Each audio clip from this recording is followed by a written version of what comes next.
want to have a more resilient supply chain, it comes in really two dimensions. First, redundancy or flexibility. I mean, redundancy is obviously where you make prior investments up front so that you can, mostly in assets, so you can handle the challenges, specifically around inventory or capacity in some form or another, factory capacity and the like. And obviously, you only really benefit from that investment when you actually use it in a crisis. Otherwise, it's just a cost.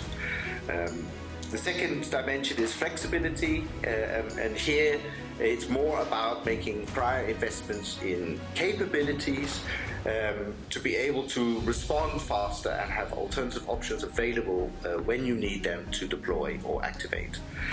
Here you could talk about production capabilities or sourcing capabilities to be able to easily change over production lines and retrain your staff, etc., etc. Those kinds of things.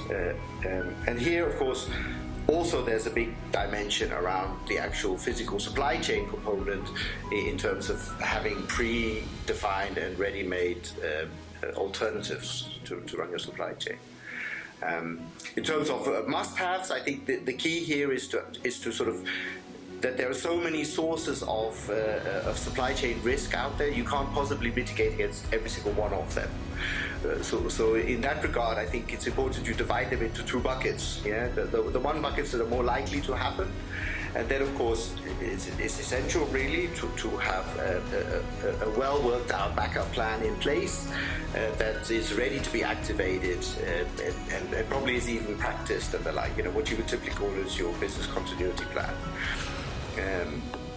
And then the second one are the ones which are less likely to happen. And then I think it's really important, or at least the best way of handling and preparing for those is to have flexibility built into your system and your processes so that you can more easily and quickly adapt and bounce back when those shocks actually hit your supply chain.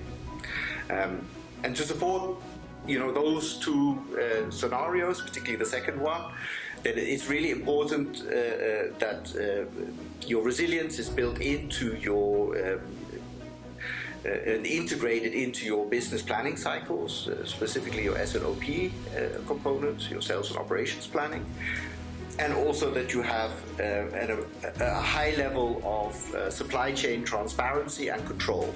And by that I mean, more of a real-time view of what's going on in your supply chain, where your goods are, who has custody of them, and also an ability to steer that somehow remotely or through your supply chain processes and controls. And obviously to do that, it's never just one thing. It's not just you invest in some software and it does it for you, but there you need to have all things in sync between your people, your processes, and the technology as well. And also, in a way, your partners, that they are lined up to support and work with you to get through the challenges.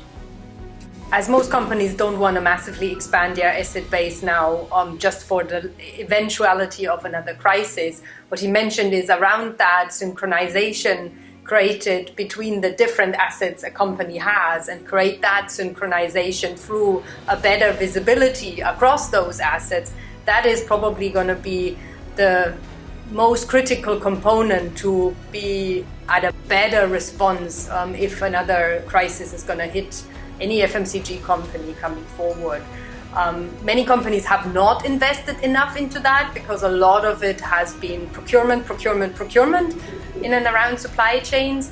And I can see in talking to customers that slowly but surely there's a rethinking process settling in to say maybe we are being too focused on just procuring in and around the supply chain instead of maybe looking at the connectivity on how these different parties have to play together to create that synchronization so that we can flexibly adapt to the situation should it be required.